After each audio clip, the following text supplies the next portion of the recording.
بسم الله الرحمن الرحيم. الآن سنأخذ بعض الجمل للتدريب على القراءة. أكلت أكلت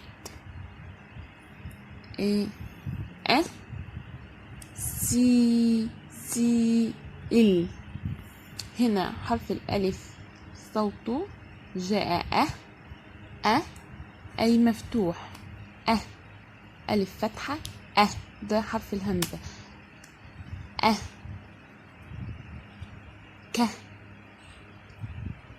لا أكلت أكلت. ذلك تم النطق هذا الحرف منفصل وك، بينما اللام والتاء تم النطق مقطع صوتي واحد. لت سنلاحظ نطق التاء تم شرح سابقا حرف التاء أن صوته مع الحركات وشرحه مع الحركات القصيرة الفتحة والضمة والكسر كان هكذا: ت بينما السكون لا يغير صوت الحرف، لذلك نطقت في شرح المقاطع الصوتية ذكرت لكم أن كل حرف متحرك يكون مقطع صوتي واحد. فهنا يوجد هنا الهمزة عليها فتحة وك، مقطع صوتي والكه مقطع صوتي، بينما لت بتكون مقطع صوتي. فينا في تحليل المقاطع الصوتية كل حرف متحرك يكون مقطع صوتي واحد. حرف متحرك وبعد حرف ساكن بناخد الحرف الساكن معاه ويكونوا مقطع صوتي سويا. لو في حروف متحركة كل حرف متحرك بيكون مقطع صوتي لوحده. ده في النطق كمان، وفي أكيد تمارين تحليل مقاطع صوتية، فده بيفيد إن شاء الله. لو جه حرف وبعده حرف مد بيكون مقطع صوتي لوحده، لازم ناخد حرف المد مع الحرف اللي قبله ونكون مقطع. لو شفنا هنا سي هو نطق السين مع الياء حرف مد طويل. سي أسيل. نجح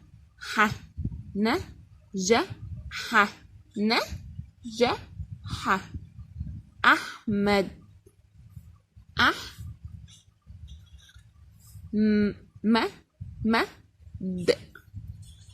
أحمد نجح أحمد.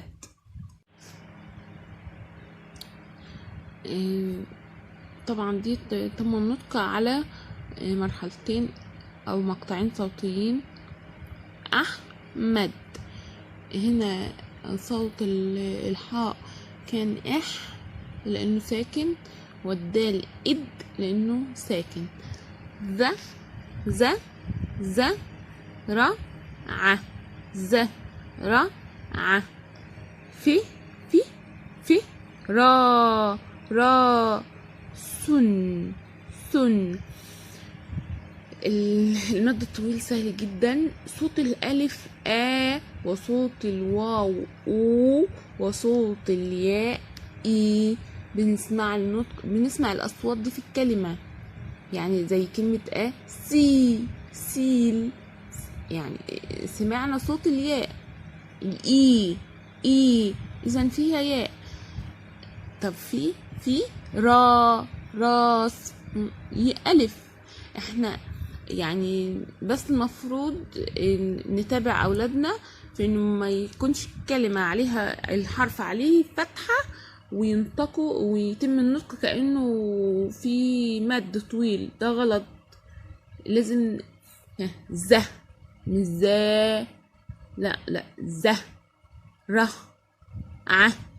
لا لو تم النطق ذا إذا كانت مكتوبة كده ذا. طب لو قال را كده، كده. فلازم نعرفهم الفرق بين الفتحة والمد بالألف. دي ذا را دي ذا را يعني مختلفة جدا في النطق.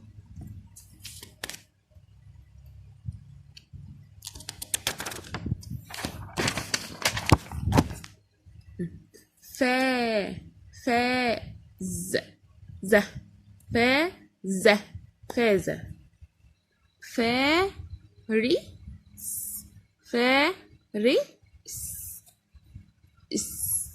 النطق السين يبقى عليها سكون. فارس. سامي كلمة هنا فيها مد بالألف ومد بالياء. سامي، ولذلك تم النطق على مرحلتين اتنين، سا ومي. رامي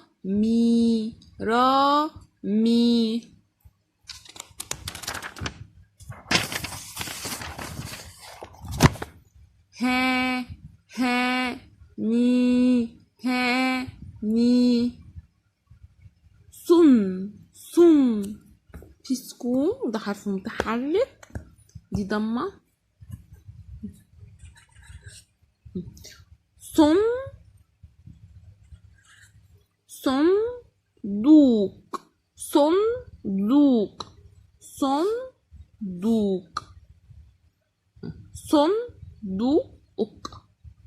دو دال واو ليه قلت ادو؟ لان صوت الدال اد وصوت الواو بس انا عايزه الطفل شايف الصاد مضمومه والنون عليها سكون ان، ونتم نطقهم سويا. لو وصلتيه لمرحله ان عندما يرى حرف وبعده حرف مد يقول ها، ما لا يتم النطق ها ألف أو ها لا ها. وعندما يرى نون وياء ني بتسهل، يعني بدل من أن يتم يستهج الكلمة على 4 مرات، لا هنا مرتين. ني.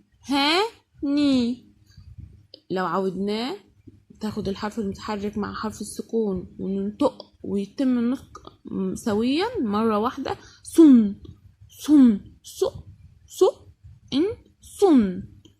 دوق. عصفور.